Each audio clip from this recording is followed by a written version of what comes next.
Hello YouTube, Robin Hood Bricks here, and today I think I'm going to be scaring away these seagulls on the roof of Dr. Inferno's evil mech factory warehouse because I'm going to be adding some air support to the defences of the building.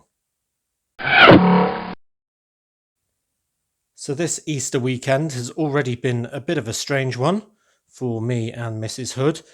I usually do my filming for a Monday's video on a Sunday, but this week we couldn't do that because we were actually on a last-minute call-up list for a vaccination against the evil lurgy that's plaguing the world at the moment. So at about 8 p.m. on Saturday, we were called up, had a jab put in our arms by some lovely nurses, and then we felt rotten all Sunday as a result. You can get some sort of minor symptoms of sort of flu-like aches and pains, but it really didn't make me want to do any video recording, that's for sure. So now I thought my choices are to give you no video at all or a much shorter one. So I thought I would try and get a shorter one done because I know you'd all appreciate it. And one thing that I had kind of lined up was adding up some kind of additional builds flying around Dr. Inferno's evil mech factory. So if you haven't seen these videos before about this building, basically this is Dr. Inferno in the hot seat there, and he, with all of his minions, is building this huge mech. So one day it can trash at Brick Nottingham. So we've got one of the arms there and one of the legs waiting to be attached.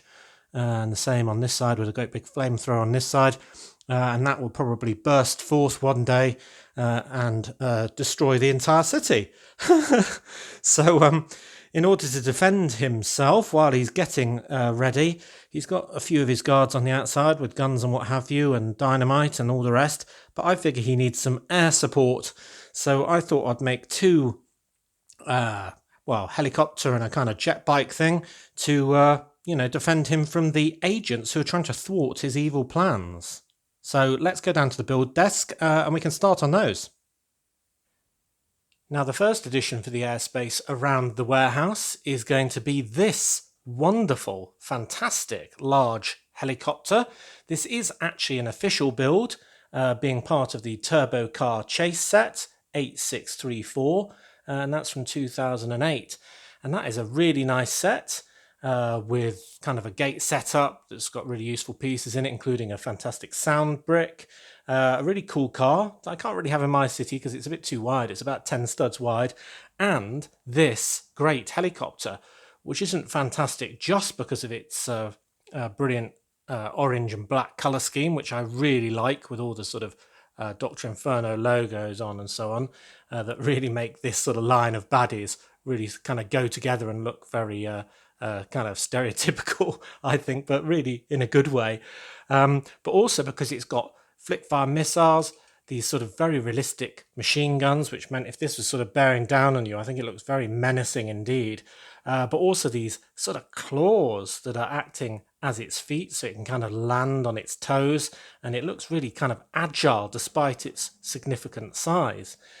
Now, I often think that these sets are kind of underappreciated, really, including by me. And that's just because when you just see the picture, kind of in a catalogue, maybe it doesn't really do it justice. You think, yeah, okay, it's another helicopter, so what? But I think a lot of these older sets were really innovative. I think they were designed really well, and I think those designs were then executed really well as well, because you just aren't aware, perhaps, until you actually hold it in your hands of its sort of scale and its shape and how it goes well together, but also its wonderful play features.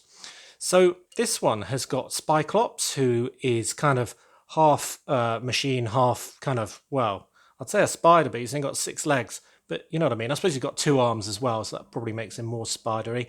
But you can see he's kind of dangling around and he's on this string. And that's because he can descend out of the open bottom of this and kind of pounce onto somebody unsuspecting below. And not only that, it's not just that, where it would be done on a kind of winch, but the winch is actually tied into the helicopter rotor system. And when I discovered that, I thought, wow, I just have to have that. That's really quite clever and really cool. So if I just position my hands right, I'll probably screw this up, but we'll have a go at turning it so he'll kind of bob down, and when he reaches the bottom, he'll start to be brought back up again. So I'm probably just going to have to go out of shot a bit, but here we go. I'll just spin him down, spin, spin, spin. Then he kind of grabs something, give it to me, and then he kind of bobs all the way back up. Very much like a spider in that case, and back into his cockpit, and he's away with whatever he just grabbed. So I think that's really fun, and I think you can do it a bit better when you're not trying to keep it in frame on a camera as well. But yeah, it's a really nice shaped, coloured, and interesting featured helicopter. Now, this was a bit complicated for me to get. I mean, one of the things is these sets for agents are really quite cheap on eBay if you do want to get them second hand, but then you do run the gauntlet of getting really bad stickers. Now, you can fix the majority of stickers using my patented hot tea technique. And that is, well, demonstrated in a few of my videos on the tutorial playlist. And it means that you can get even badly placed or even partially damaged stickers and have them all nicely aligned. As you can see, I've got them all there. But there are a couple of exceptions. And for me, this one right on the front that is just so pride of place at the front, it's so important. But it caused me a load of problems. So I, on my brick hauls, had bought one of these canopies to replace the one that I got with the set that I bought, and it also had the same problem. And that was a very, very badly aligned front sticker. And the reason why I couldn't use my patented hot tea technique to fix it was because of this silver section. Now, all this outside bit at the top and this band around here are silver. And I don't know what it is. Maybe it was just the sort of era these stickers were made in, or maybe it's something about the pigment that is silver. But I think it just absorbed a lot more light energy from the sun or from lights or what have you, because if you remove this sticker, it will come off absolutely fine, but it will leave all the silver stuff behind. And then if you try and sort of peel that off at all, it just kind of disintegrates. So it's one of the few things that my technique doesn't work on. And if you try and heat the whole sticker using something like a hairdryer, it doesn't move either. So essentially that was causing me a lot of issue. And every time I was ordering one of these large canopies, it wasn't guaranteed whether the sticker would be any better on the next one, but also because of its size, it actually cost a lot more for the order to be posted. So it was just becoming a bit of a problem. So in the end, as the people who watch all my hauls will remember, I did actually buy a whole brand new sticker sheet for this set. And it turned out actually not to be that expensive, really. And you can see there's the one that I've removed, that I've put very, very carefully onto the middle of the front of there. So that has solved the situation. So I would recommend you all did the same, but there aren't many of these around. And the good thing is, now I've got this, I can do another cool laptop with Dr. Inferno on the screen. I can do lots of sort of maybe cargo pieces or barrels or something with his logo on. And I could probably even use this radar screen somewhere as well. So anyway, that won't go to waste. And I think the outcome is well worth it. So I'm going to put Spyclops and his wonderful helicopter somewhere around the area. And part of me wants to put it right over the warehouse, but that roof does lift off as you saw. So I don't really want to jeopardize that. And it'd be good if he could kind of bob down now and then. So maybe I'll put him, I don't know, over a different part of the harbour area. Your ideas for that would be appreciated. Right, so I've talked about that long enough. We're up against the clock today, so I'm going to get straight on to build number 2, which is a MOC. Now for the second vehicle, I wanted something a lot smaller, kind of more manoeuvrable, zipping around and doing sort of loops to guard the area. And I thought I'd build that around a bike chassis. Now I got inspired to do this by a much bigger set, the Avengers Tower Battle 76166 that was released in 2020. Now I'm not one of these people who buys virtually everything Lego produces by any means, but sometimes it's really annoying because a big set like that will have a very sort of small build that you wanted. And you can't get it on its own very easily. So I thought I'd piece that together. And that's why I do have the dark blue bike chassis, because that's one bit that I started off getting on a bricks and pieces order. And I thought I'd fill in the rest, or maybe even tailor it to my own needs, because it is just a regular bike chassis that you'd get on a normal city motorbike. But then I thought, well, hold on, I could do something a bit better and actually have it tying in with the color scheme and the, well, area that is done by the Dr. Inferno's evil gang. And it just so happened that I'd actually got a very similar but very, very different bike chassis that was inspired by that theme. And it's this much older kind of, I want to call it kind of big Harley Davidson type style bike. I'm probably completely wrong with that, but I'm sure I'll get corrected in the comments. And this part was actually part of a really horrible looking set, actually. 8967 Gold Tooth's Getaway from 2009. And in that, this bike has got very big sort of clumpy tyres, which I don't really like. It looks a bit, I don't know, it's like it's going for off-road, but it just doesn't look right to me. And it's followed by an even worse trike on behalf of the agents. But, you know, it's only a really cheap set. So I didn't buy that whole set, even second-hand. I just bought the one piece I needed. Which is a bit of a shame because then I don't get the cool dinosaur statue in gold that Goldtooth is actually stealing. But nonetheless, this is still a really nice piece to base the equivalent build on. So I think I'll use that as a bike in my city to go with the other ones that I've got and base my flying bike on this. Now, this had a similar sticker issue in that this one was salvageable on the front, but the two on the sides were beyond repair. But it just so happened that the same vendor I got that previous sticker sheet from actually had one for this set as well. So I've got brand new stickers for those two, and I'll be able to use that one somewhere else. So that's great. So we've got an absolutely pristine stickered piece as the foundation for our flying bike. And one of the few spare characters I've got to ride it is this guy who is called Breakjaw. And I've already got Breakjaw in my scene that we looked at earlier in the warehouse. But I figure, well, he's great, isn't he? I mean, he's got this wonderful helmet. He's got really bad teeth. I guess he's kind of a play on the Jaws character in James Bond. But I figured I could probably have two of them because what's to say they're on brothers who are both the Breakjaw brothers or something like that, or even the Breakjaw twins. So I thought that'd be quite fun.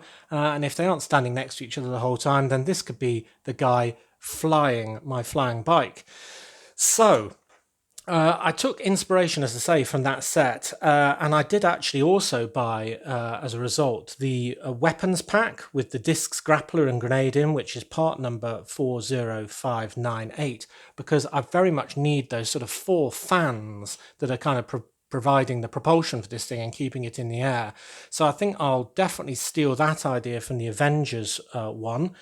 And then what I need to do apart from that is really just sort of try and bolt on as many interesting parts as possible to all of the different sort of angles of this piece.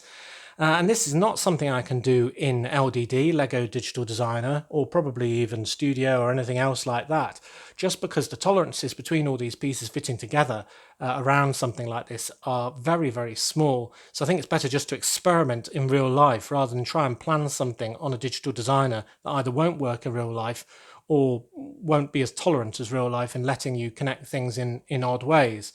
So yeah, I want to kind of bolt things on the bottom, bolt things kind of in this space up here where the front tire would have gone, have things sort of in between the exhaust pipes here, and we've got side studs, top studs, side studs, some studs here, a stud on the front there. So I want to make use of absolutely all of those. So this is absolutely jam-packed with stuff. So let's make a start. It's quite a contrast, actually, if you think about it. The original one of these being flown by the Black Widow character, played by the lovely Scarlett Johansson, and then my version now is piloted by the not quite so lovely Breakjaw. But anyway, I'm sure it will be really good fun nonetheless. So the first bit is the underside. Like, how on earth are we going to attach this to anything? Because this thing has two anti-studs here, which connect to the whole rest of the build, whereas this one actually doesn't. It doesn't have anything. All of this just clips onto the original frame of a bike. But it does turn out that you can actually use one of these plates, the 1x2 with the bar on, to actually clip into the same clip there. And therefore, I've kind of manufactured my own 1x2 plate to be on the underside. So that's what absolutely everything on the bottom half of this build is going to be connected onto. And the first thing I thought I'd concentrate on is trying to put something interesting up in this sort of space, because you can see it's quite big. I can get the whole tip of my finger in there. So what I'm going to do there is get a jumper plate, and that's just because it's quite narrow in there, so we kind of need to move from sort of 2 studs wide to 1 stud wide. And I'm going to use some of these new bracket pieces. They're only 1 wide, so I can have one going that way, one going that way to make that. And then I'm going to use one of these lovely sort of grill slope pieces, but in bright orange, because much like this build over here and his uniform there, we do need to get some flashes of orange into this build. So if I kind of mount all that on there and then put it up into the space, I think that looks pretty good. So we can see the orange against that, and it looks like some sort of radiator or something like that as part of the engine. And I think that looks really good. So that's a good starting point there. Then we can build down from there in a minute. And then I thought I'd do the other easy stuff on the top. There's only so much you can do with these sort of wing mirrors, so I thought I'd put just cheese slopes on, but in orange. Now for the gun, which I figure is what it needs on the front, I thought I'd just use one of those telescope pieces. Now, I think that would be better in either sort of a gunmetal colour or even orange as well. And I've put both of those pieces on my wanted list to replace this in future. But at the moment, all I've got is black. But yeah, it looks quite cool. But we definitely need a gun because he needs to protect the warehouse. And then for the sort of saddlebag type area, I thought I'd add a couple more of those vent pieces. There's only 1 stud, but it will support one of these all right. And then because Breakjaw's going to be riding this and needs to sort of be able to hang on, I thought I'd copy Black Widow's kind of back saddle piece and do this setup here. So it's almost like a backrest because you're kind of standing on it when you're flying it. And then I just cover the spare stud with an aerial piece. And again, that just splash of orange I think really adds to it. So we can probably perch him on for now. Have him on the controls, and then that can kind of go right up to his back and hold him in position. And I guess the proof in the pudding is, does he fall off? And the answer is no, he doesn't. Cool. So now I think we need to make kind of a flat platform with loads of different details on, with those 4 fans on the corners, and then hopefully we can join that build with this one and make the finished article.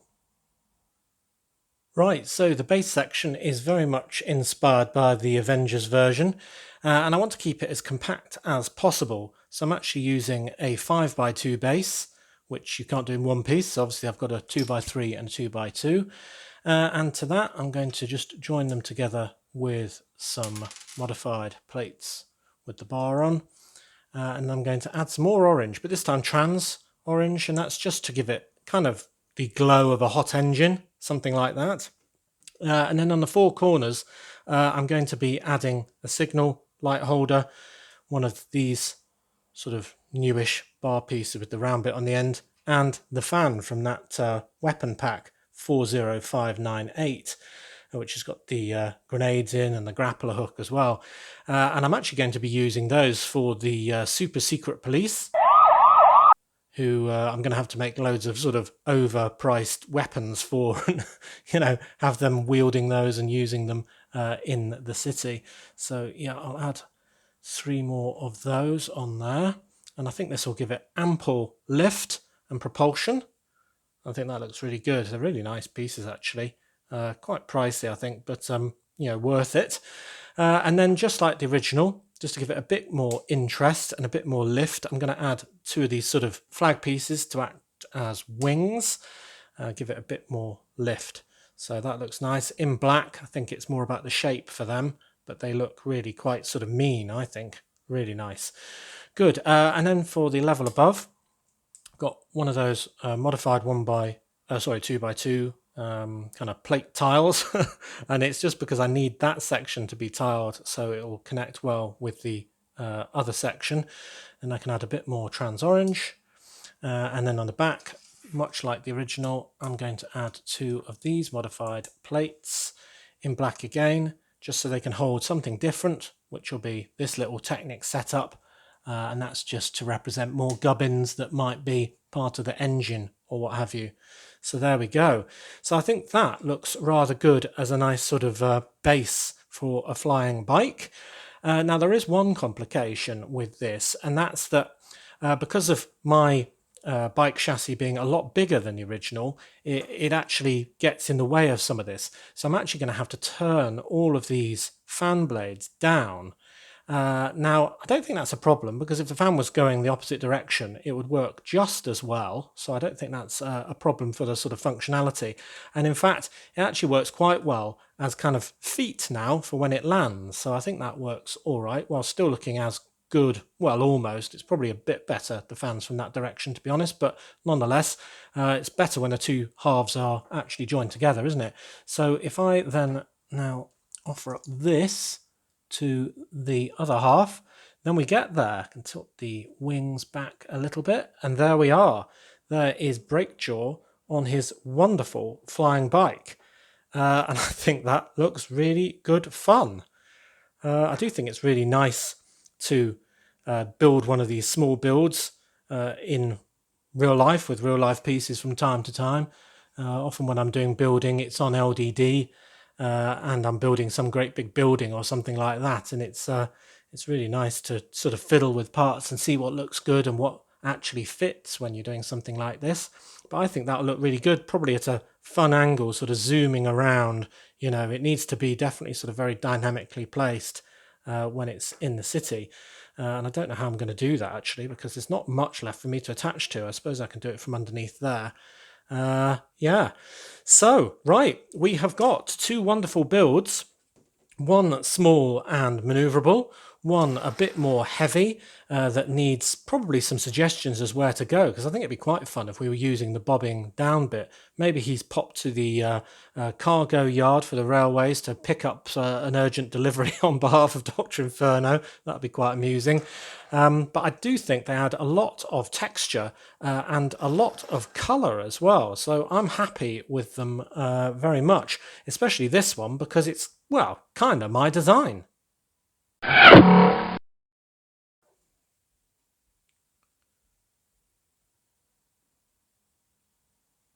Well, although I'm very happy with these two builds and I'm quite enjoying whizzing them around my desk, I am going to call it a day there, just because I've kind of looked at the clock and realised that I've got to get this video edited. I've also got to get it uploaded and all the rest of the things that YouTube requires of it before it can go out at 4 p.m. And we are rather up against it time-wise because of the reasons I alluded to earlier. And I'd rather do a good job of placing them rather than just a very, very quick one. So, as always, thank you very much for watching. It is appreciated. Do remember to like, comment and subscribe for more awesome LEGO videos. My GBC factory is still on ideas, kind of limping along, so if you haven't given that your vote yet, it'd be very much appreciated. Otherwise, if you value this channel, there are many ways in which you can support it. Do check out the links in the description below. And we should be back to normal by Wednesday for a brick haul, and then we'll be back in the fairground, I guess, on Friday. And I've got quite a few ideas for what I want to do on there next, but I'm not going to spoil them. So I'll let you wait until Friday. So, see you!